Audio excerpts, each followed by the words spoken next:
আমাদের চেয়ারম্যান ভাইজান নওশাদ সিদ্দিকীর বিষয়, রাজ্য কমিটির বিষয়, ওনাকে আগে দল গঠন করতে দেয়।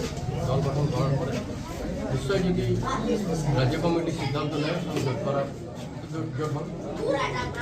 তিনি ইতিমধ্যে মিমকে আহ্বান করতেন জোটের জন্য, আপনাদের সঙ্গে কি সেরকম কথা? আমাদের সঙ্গে উনি আগে থেকেই যোগাযোগ রেখেছিলেন, কিন্তু আমাদের নওশাদ সিদ্দিকী ভাইয়ের যে আদর্শ, সেই আদর্শ মেনে তিনি কাজ করতে পারেন, আমাদের সঙ্গে করতে পারেন, তাহলে অবশ্যই যোগ হবে।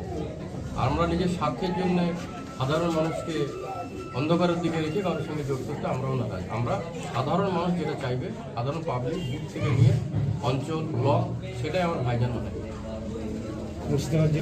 2021 সালের Indian scholar fund ISF Murshidabad জেলায় যা ছিল, এখন প্রতিটা ঘরে ঘরে, প্রতিটা বিধানসভায় আইএসএফের নাম, ভাইজানের ভালোবাসায় মানুষ জনঢল নামিয়েছে।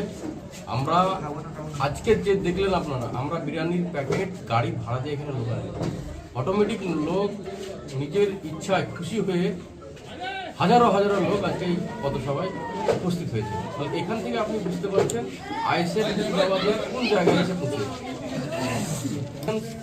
সিপিএম, কংগ্রেস, তাছাড়াও যেগুলো ছোটো ছোটো রাজনৈতিক দল আছে, সকলকে আহ্বান জানিয়েছে একজোট হয়ে টিএমসি আর বিজেপি সরকারকে পরাস্ত করা যায়, তার জন্য আহ্বান জানিয়েছে আমরা যাতে একসঙ্গে মিলে লড়াই করতে পারি এবং এই সরকারকে ক্ষমতাচ্যুত করে একটা সুস্থ সরকার, যারা এই পশ্চিমবঙ্গে শাসন করবে, সাধারণ খেটে কোনো সঙ্গে গরিব মানুষ সহ শিক্ষা, স্বাস্থ্য, কর্মস্থানের ব্যবস্থা করবে এমন সরকার প্রতিষ্ঠান করার আমাদের লক্ষ্য।